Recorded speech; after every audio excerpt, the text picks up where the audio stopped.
Alright everybody, hello and welcome back to the Bourbon Bar. I'm Holden. I'm Casey. And we are going to be reviewing today Jim Beam 7-year-old bourbon. On that new. On that new. So if you guys aren't aware, Jim Beam had a black label bourbon. It was their extra age, it was called. But just recently, as in I just found this, and it was very recent, I'm pretty sure, they decided to put on a new label, put an age statement on it of 7 years old. So it is now an age-stated 7-year-old whiskey at 90 proof. And in case you guys can't tell, that label is like very cool. I mean, like it just is like a very easy, sleek design. And it looks good, right? Yeah, it has a big number 7 on the side there. I don't know if you guys can see that or not, but it's kind of reminds me of the Baker's 7-year. Yeah, and so Jim Beam products in general tend to be pretty good around that 7-year range. Baker's, right? Baker's. A lot of Booker's are right near that 7-year mark. That's not the pull tab there, bub. Well, yeah. Oops. A lot of the Bookers are around that 7-year mark. And you know, Casey and I really like the Beam products, so I figured for $22 is what I got this for. Probably you can find it at bigger stores for closer to 20 probably. Okay, clearly struggling, but so this is a classic twist top. But yeah, Casey and I, we really like Beam products. What do you get for 20 bucks? We're about to find out. Yeah, and if it's $20 and it's just decent whiskey for 20 bucks, like I'll take decent whiskey for 20 bucks. Okay. Oh, I got some drippage down there. Woo. Woo. What proof is this? This is 90 proof, so 45% alcohol, and let's get on the nose. Okay. Interesting. It's not a whole lot going on. I do get a light fruitiness. It definitely is a bit light. It has a lot more vanilla than anything, I think. Yes, vanilla, vanilla fruity. I don't necessarily get any kind of nuts, which No. higher age Beam tends to step away from that nutty note anyway. But It's, I mean, what do you think you get for 20 bucks? right, and we can't be expecting the moon. It was 20 bucks and it's only 90 proof. Like, this is a core Beam product. This is the equivalent of buying, like, you know, Jack Daniels, not their normal stuff, but like the Number whatever. 7.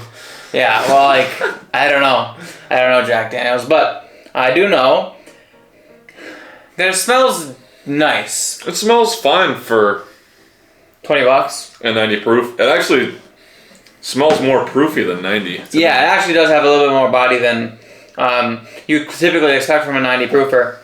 I'm excited to try it. Let's get it on the palate. Salud.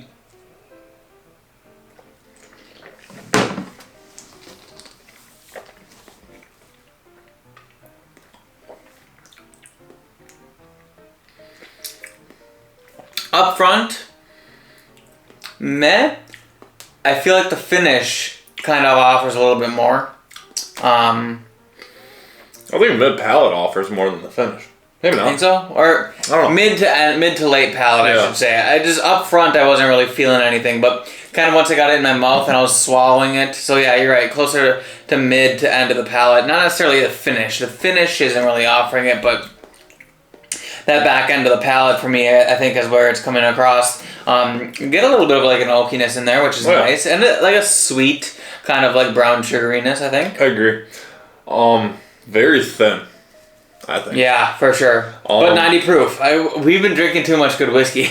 Yeah, we have. Going back to the nose, I get like a significant like red fruit cherry on it now. I don't know what switched in the last like 20 seconds besides the fact that I drank it, but I find that interesting. I still get a little bit of light red fruit. Not as much as you're talking, but I can see it.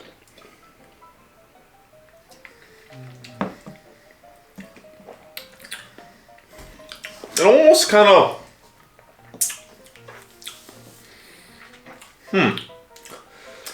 It's good. It's oaky, actually. Yeah. And there's a lot of oak presence in there. It's kind of got like this syrupy aspect on the palate as well. I would agree with that. It's very sweet, which is enjoyable. This would be not saying that I'm gonna mix this or anything, but in a Manhattan, that would be damn good. Yeah. It's $20. $20. And you know what? That's not a bad sipper.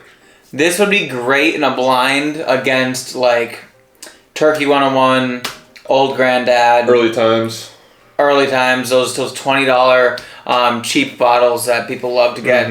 Maybe even like Weller Special Reserve, you know? I feel like this could compete actually with Weller Special Reserve. I think it's got some light red fruit and vanilla, and this doesn't have that weird funk that Weller Special Reserve has. So I guess I've only really drank the Weller the 1 or 2 times. I've had a fair amount of it, and it's okay. I mean, I have it down there right now, but it is what it is. Yeah. This is actually pretty alright for $22, you said? Yeah, $22, not so bad, but we're going to sit here and deliberate a little bit and then we'll bring you guys a grade. Whoa. Alright, everybody, we're back. Casey and I sat down and we reviewed this stuff. How are you feeling on the nose here, Casey? You know what? The nose is pretty alright for being a $20 whiskey. I think it kind of gives it its highlight on the nose. Honestly, and I gave the nose a 78 for that reason. It actually smells a hell of a lot better than $20. Yeah, I can't agree with that. I actually gave it a 78 as well. Nose really stepped up, but what didn't step up quite as much for us, at least for me, is the palate, which I gave a 72 out of 100. I think the palate was good for $20, but I just think it leaves a little bit to be desired, and I can't be too nitpicky with $20 whiskey. This is, again, Jim Beam kind of mainstay, but, 72 is a pretty respectable score for something of this caliber. I would agree, and I ended up giving it a 71. We kind of based 70-ish mark for scoring, like a decent whiskey. Middle of the road whiskey, yeah. Decent whiskey. 71 is all I had to give her for the palate. Value for the money, however, scored very high for this, just because it's a 1 liter of 7-year Jim Beam. That is pretty damn good for $22. It is pretty alright. And that is why I gave it an 87, which is pretty up there considering that we have given some other bottles some lesser scores that are quite a bit better than this. Yes, but to be fair, we do actually spend a significant amount on those bottles, which that's true. This is one of those ones where it's like, how often do you go to the store as people like us who have this many options to choose from and buy a $20 bottle of whiskey? Like, it's not very often. And for a $20 bottle of whiskey to be something at least drinkable and like good like this for a liter is pretty great, which is why I gave it an 85. So round them out and divided by 3, my total came out to 78.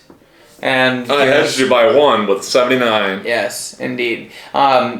Pretty respectable. Damn near 80 out of 100. 78 and 79. Yeah. For Jim Beam, a regular label sits on the shelf.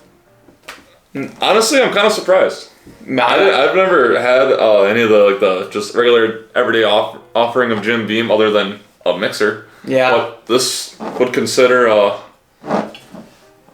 I would consider keeping one on my shelf for sure. Yeah, it's pretty alright for just everyday shelf whiskey. As much as it changed compared to its extra aged counterpart, that the previous label that it was under, I can't tell you that for sure because I never got the chance to try one. They are still out there on the shelves. I'm sure I could find one, but needless to say, I do think that putting an age statement on the bottle is definitely a step in the right direction with marketing. I definitely think the whiskey in here is drinkable and enjoyable, especially for someone who likes something low proof. But that being said, that's the end of the video. Yeah, if you're on a budget, I would consider that highly. For sure. But guys, I hope you guys enjoyed this video, and if you did, please hit the like button. Also, if you're not subscribed to the channel, why aren't you? Come on, figure it out. That's what I said, figure it out. Fuck. Figure it out. Figure it out. But we also have channel memberships, $2 or $7 a month. You guys choose to support us, and we can buy bottles that cost more than $20. But in all seriousness, guys, I hope you guys enjoyed it. Leave a comment in the comment section. Let us know if you've had the old extra age label or if you had this new one, what you think. Yeah. We're going to see you in the next class. Cheers.